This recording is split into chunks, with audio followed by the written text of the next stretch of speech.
A canoa cortava a água escura como lâmina. O farol do barco do patrulhamento piscava adiante, sumia atrás de um banco de neblina e tornava a aparecer, como um olho cansado tentando não dormir. O vento trazia cheiro de chuva e de alguma coisa queimada, resina estourando no fogo. De Cacaio remava com pressa, o amuleto de Tu com frio no peito, enquanto algo corria pela margem. Na mata fechada não era homem, o rastro no barranco mostrava pegadas voltadas para trás, confundindo a correnteza ia. Cabeça, um assovio fino cortou o ar. Depois outro, em resposta mais adiante, e a lâmina de água tremeluziu como se respirasse. Você ouviu? Sussurrou o barqueiro, e o eco devolveu a frase como se a mata repetisse para si mesma. No meio da escuridão, duas luzes serpenteantes subiram e se cruzaram, risco vivo, como se o fogo desenhasse um arco sobre o igapó. A canoa estremeceu. O barqueiro fez o sinal da cruz. E a voz de rádio chiou no bolso de Cacaio.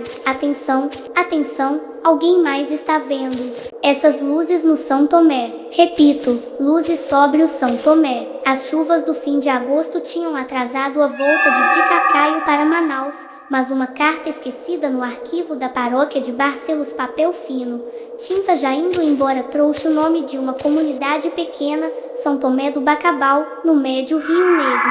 Vê se você, que gosta dessas histórias, ajuda o povo. Tão perdendo criança para o rio, sugerira o padre, com um sorriso sem medir a ordem do impossível. Ele foi. O barqueiro chamava-se David, conhecido como Pinga-Fogo porque falava rápido para não perder a vez nas histórias. Conhecia cada curva como quem conhece um apelido de infância. Essas luzes não é coisa de hoje. Não, disse, empurrando a proa com um remo grande, meu pai já via. Só que agora tão queimando a mata para tirar madeira de dentro. Aí o bicho se zanga, né? A mata sente. De Cacaio anotou, caderno, 20 de agosto, Foz do Igarapé do Bacabal, cheiro de breu queimado. Relatos de luzes dançando sobre o rio. Crianças. Sumidas 3 casos em 2 meses. Madeireiros de fora. Barqueiro teme preço do rio. Chegaram a São Tomé com a noite arrastando os tambores de água nas telhas de alumínio. O povoado tinha 20 casas sobre palafitas, uma escola, uma capela com sino pequeno,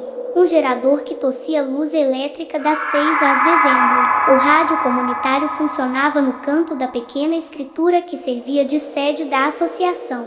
Ali, um radialista de voz grave, seu Djalma, mantinha o hábito de anotar as notícias em caderno pautado, para quando o rádio apagar de vez. Ele foi o primeiro a falar do sumiço do menino Eliseu, 11 anos, bom de nado, sumiu sem barulho, numa tarde de calmaria. A água levou? Perguntou de Cacaio. Às vezes a água chama, respondeu o radialista, sem olhar. No dia seguinte, uma benzedeira de mãos finas, Dona Filimina, passou o amuleto de Tucum entre os dedos de Cacaio e balançou a cabeça. Você vai precisar mais dele do que de remo. A mata cobra o que é dela, e ela está ferida. Ela tinha olhos que pareciam ver por dentro do tronco. Falava manso, mas o que dizia arranhava. O curupira está virado ao avesso de raiva. Pisaram nos ninhos, derrubaram as gameleiras, cortaram as coberturas da caça. Ele confunde caminho de quem confunde a mata. A gente anda, pensa que está chegando, e quando vê está de volta ao começo. De Cacaio anotou, caderno, regras repetidas por 3 pessoas: 1 não assobiar depois do pôr do sol. 2 não cortar árvore frutífera sob lua crescente. 3 pedir licença para entrar no mato. 4 não atravessar a lagoa das tarubas cantando. Quem quebra paga. Preço, perder caminho, perder coisa de valor, perder gente. A escola serviu de abrigo naquela tarde em que o céu, de tão baixo, parecia encostar nos telhados. Foi ali que conheceu Luan, um menino de 8 anos que falava com os peixes. Eu bato com o dedo na água e eles vêm, disse, sério, mas não mais à tarde. À tarde a moça canta, a moça que não é moça, a do cabelo comprido, ela não gosta que gente bata na água quando ela canta. Luan apontou para as palafitas do lado do igarapé. Ela fica ali, onde a água é preta e a raiz entra no escuro. O barqueiro Pinga-Fogo assobiou baixinho, e a benzedeira ralhou sem voz. Não assobie, homem. Para ver o que era ver, de Cacaio saiu com David ao entardecer.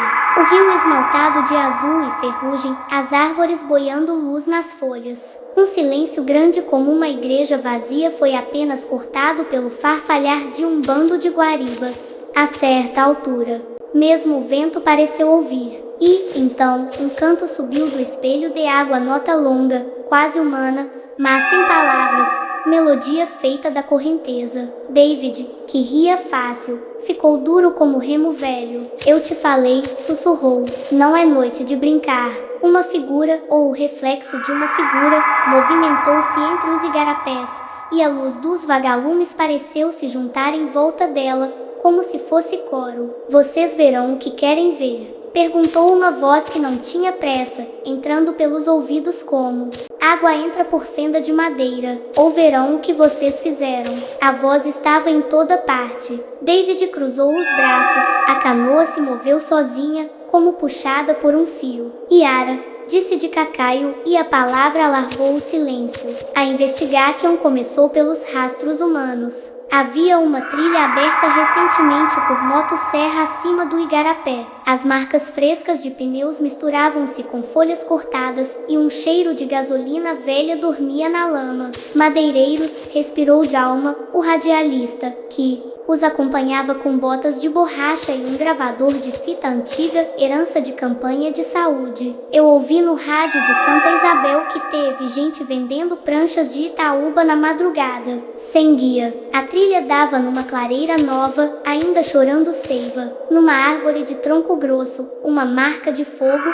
desenho tosco de 2 pés virados para trás. Tem gente que acha que desenhar isso é proteção, explicou Dona Filomena, que também o seguia com um de puxar cipó.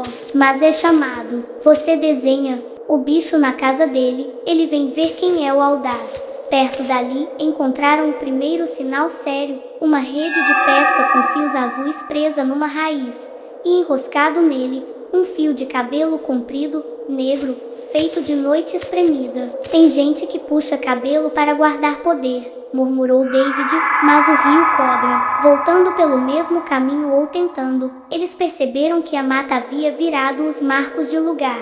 O sol, que deveria estar à esquerda, teimava em mudar de lado. O som da escola veio do lado errado, e a clareira apareceu 2 vezes onde não deveria. Ele está brincando com a gente, chiou Djalma no gravador, anota, 17h38, repeteco de trilha, pássaros calados. Dona Filomena apanhou folhas de jambu e esfregou na própria mão até ela formigar, para lembrar que corpo é corpo, e que do lado de fora ainda é o lado de fora. Quando finalmente chegaram, Magali, a professora da comunidade, esperava com olhos de quem não dorme. Eu tenho uma fita capa 7 de rádio de 1994, disse meu pai.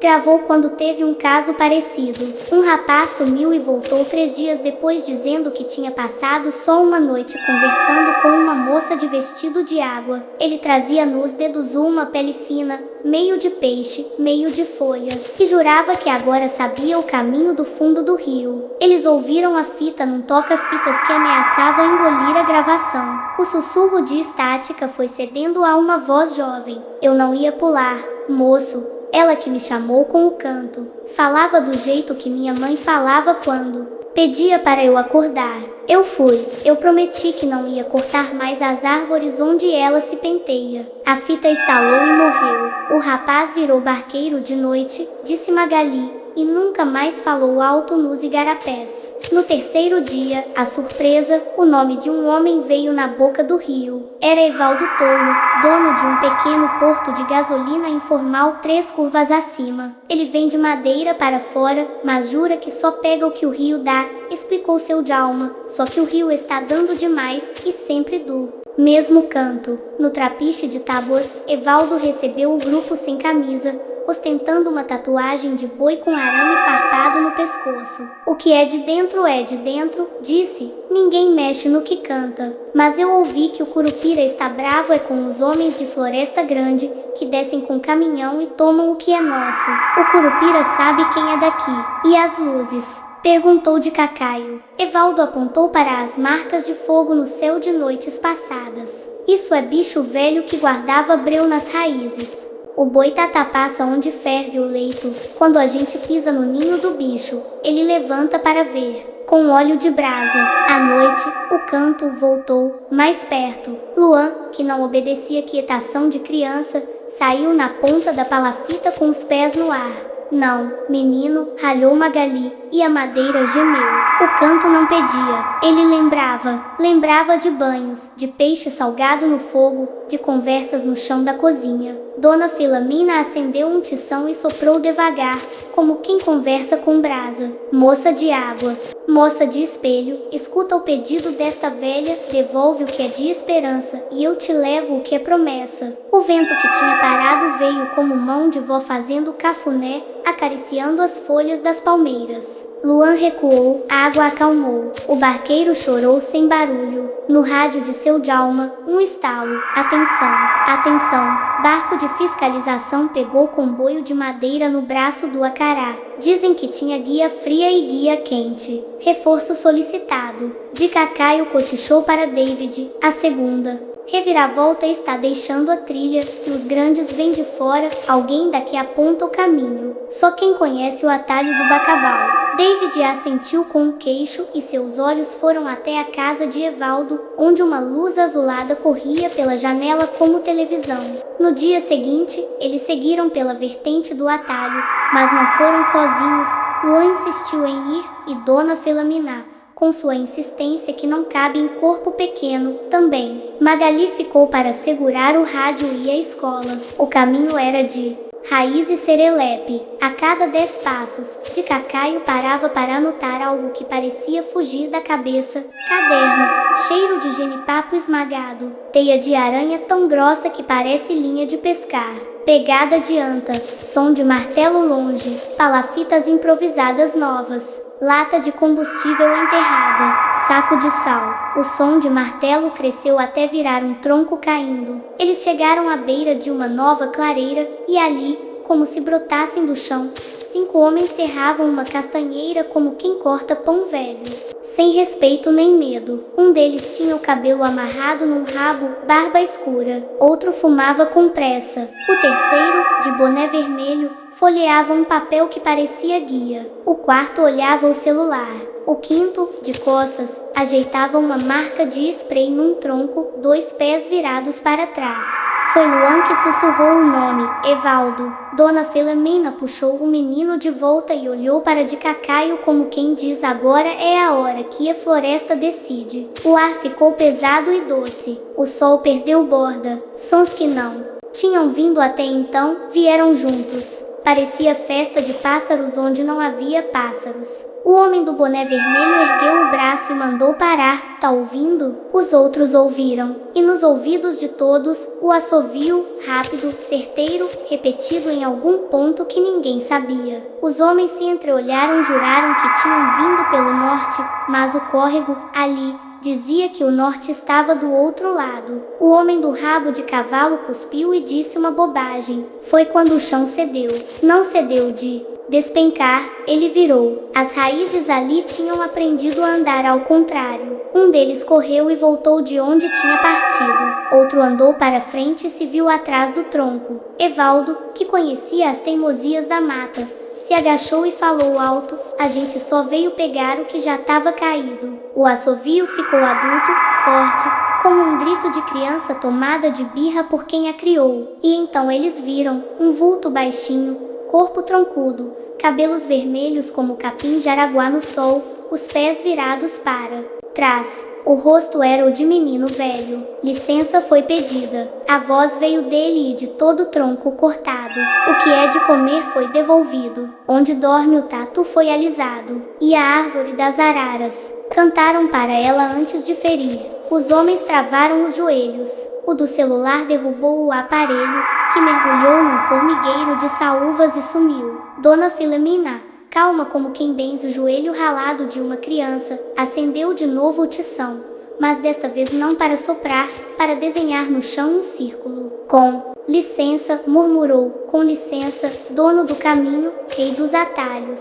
A gente trouxe o menino certo para conversar. Ele tem caderno e amarra o que não se vê. Os olhos chamas do Curupira viraram para de Cacaio, que sentiu o tucum no peito esquentar como fogueira boa. Ele respirou e falou como quem escreve. Eu ouvi sua raiva, ouvi o canto dela. Vi as luzes se cruzando no céu. Ouvi a fita de 94. Eu anotei nomes, datas, caminhos. Devolve a criança que o rio quer levar e eu devolvo o que é do rio para o rio. E mais, eu faço com que todo mundo, inclusive quem mente, conte no rádio, no papel e na cidade o que foi feito aqui. Eu faço com que a mata volte a ser nome em guia. Eu trago a fiscalização para cá, mas vindo pelo caminho de dentro, aquele que você guarda. O Curupira riu como um galope de tamanduá. Promessa de homem de caderno vale até a página 2, disse, mas não havia deboche no arrasto das palavras, havia prova. A prova é preço.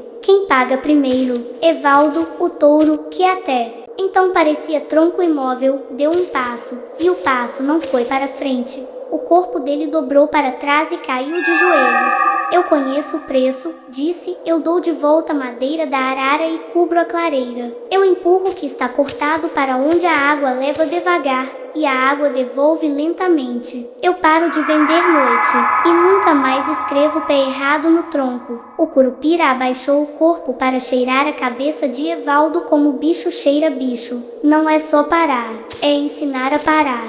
Vai levar-os homens embora por trilha que vai e volta até eles enjoar de roubar. Ele olhou para de Cacaio e o ar ficou de novo leve o suficiente para a respiração. E você, do caderno, paga como? Com história, respondeu de Cacaio. Com nome, com vergonha pública, com o tipo de luz que entra em tribunal. E com uma palavra em troca. Ele ergueu o amuleto de Tucum. Devolve Eliseu. Ele não quebrou regra nenhuma. E poupa Luan. Ele ainda bate na água para chamar peixe porque pensa que peixe é brinquedo. Gente ensina. O assovio se esticou como linha de pipa. A água do igarapé tremeu, e uma bolha grande subiu. Estourou sem barulho, cheirando a folha pisada. Do fundo veio um objeto simples, um apito de madeira com cordão de algodão. O que foi perdido volta pelo objeto que o chama, disse a voz. Devolve para a mãe dele no sol, e diz para ela que não grite quando ouvir canto de fim de tarde. O canto está curando a beira. O Curupira então se virou ou desvirou e desapareceu como quem anda dentro das cascas. Voltaram à comunidade com o caminho liso obedecendo por uma vez. O ar parecia lavado, e um bando de garças pousou num tronco, como se fossem parte de um quadro pendurado. Dona Filomena apertou a mão de Luan. Não bate na água de tarde, menino. O apito foi entregue a Raquel, mãe de Eliseu, que chorou de um jeito que só as mães do rio choram. Mistura de alívio e medo de ter alívio. Ele volta, perguntou, e a pergunta foi uma isca no lago. Foi lá, horas depois, que o menino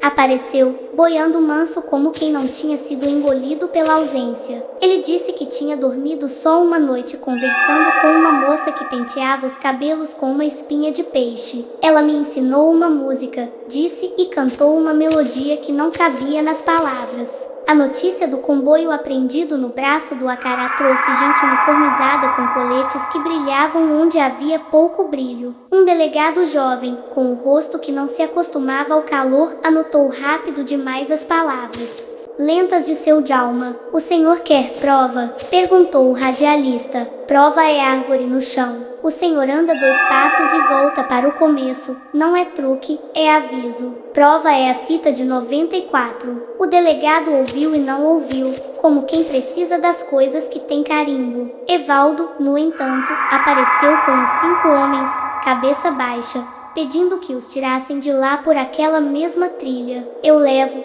ofereceu David, e o caminho engoliu o bando um bocado, devolvendo os novos de medo. À noite, quando as garrafas de guaraná em casco grosso refletiam o lampião na associação, de Cacaio pediu a palavra no rádio comunitário. que naquela hora virava igreja de som. Aqui fala um forasteiro que vai embora, começou, e Djalma levantou o indicador pedindo silêncio a um barulho de cadeira. Eu vim atrás de relato e encontrei promessa. Promessa feita a mata e a água e a promessa tem preço. O preço será pago na Praça de Barcelos, no papel do jornalzinho da paróquia, no microfone da rádio de Santa Isabel. E, se eu arrumar coragem, na porta da promotoria, eu anotei nomes, mapas, sinais, marcas de spray.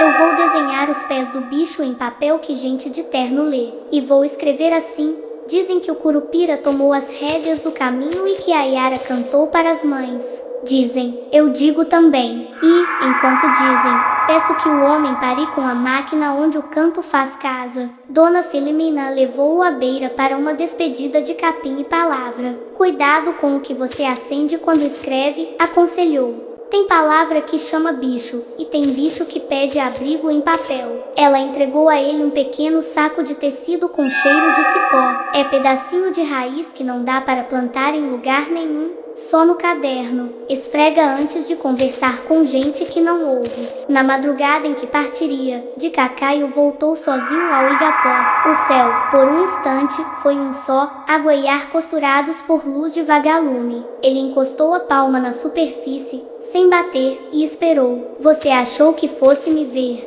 Perguntou a voz sem forma. Eu vim agradecer, respondeu ele. Eu não devolvi nada sozinho. Ninguém devolve nada sozinho, respondeu a água. Mas tem gente que escreve o que precisa ser lembrado. É outro tipo de canto. Ele quis perguntar por que algumas coisas precisam ser levadas para alguns verem o que falta. Mas não havia mais pergunta, havia o som da mata respirando por fim, menos doída. A viagem de volta foi um caderno se virando de trás para frente. David falava de coisas miudasa. Rede que rasgara, a unha que encravara, a vara boa para pegar jaraqui como quem fala alto para não escutar saudade.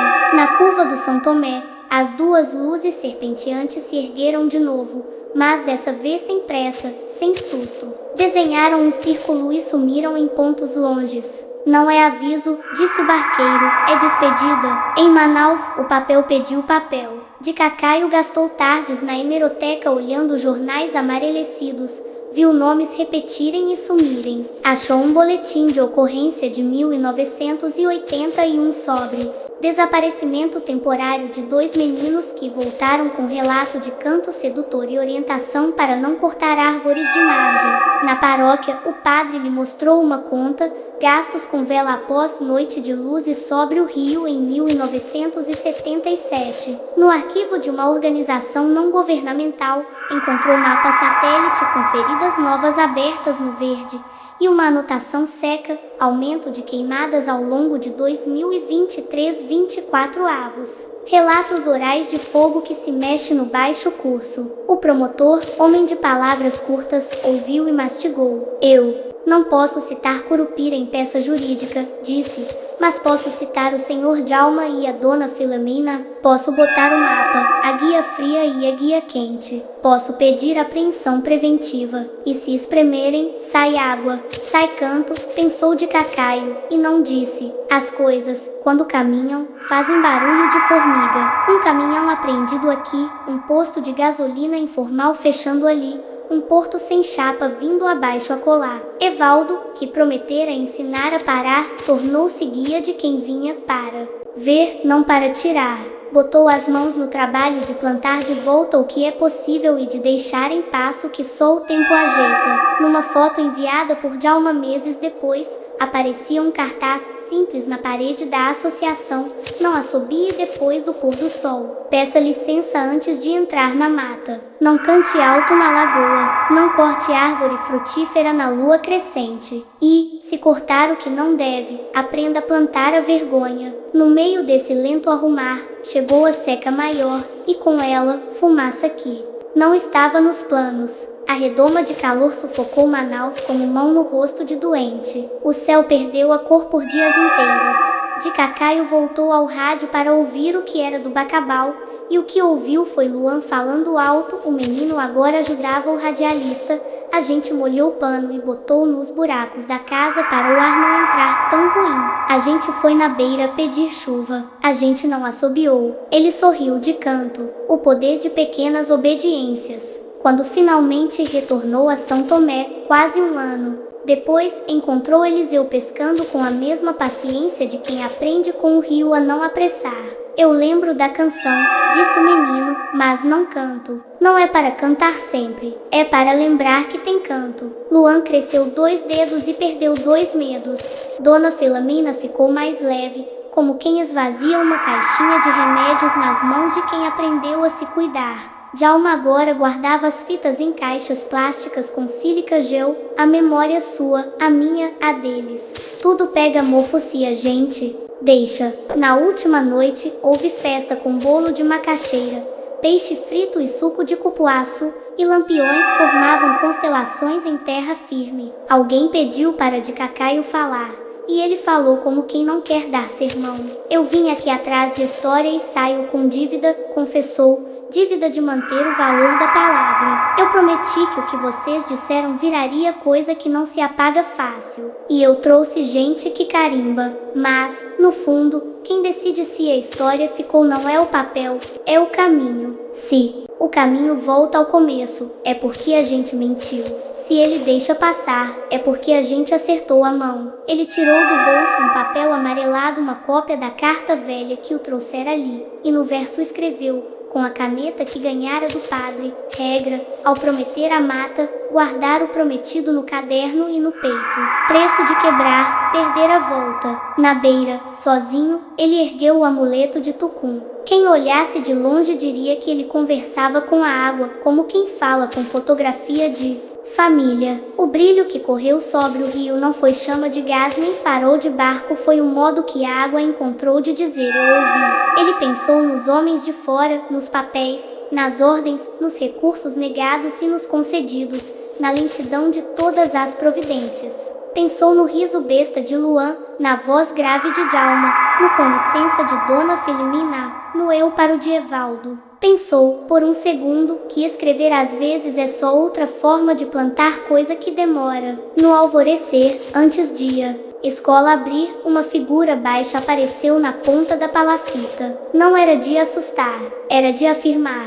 Os cabelos eram de fogo molhado, os pés, do mesmo jeito, apontavam para trás como quem diz não se esqueça de onde veio. O Curupira olhou para de Cacaio, depois para o caderno. Você virou atalho? Perguntou, sem sorriso. Eu virei o que dá para virar, ponte de palavra, respondeu. Ponte que não pode desabar. O bicho assentiu como quem conhece madeira boa. Quando você mentir, eu te devolvo ao começo, avisou. Quando você esquecer, eu te faço andar em roda. Eu sei, disse de Cacaio, e sentiu o peso leve do Tucum. Ele embarcou. O rio abriu o caminho com a paciência de quem viu muito homem se perder de si mesmo. Adiante, no encontro de 2 igarapés, a luz se enrolou no ar um instante, formando um arco sem destino. E, no bolso do caderno, o saquinho de cipó de Dona Filamina esquentou. De Cacaio sorriu e anotou a última nota desta viagem antes do motor acordar o silêncio.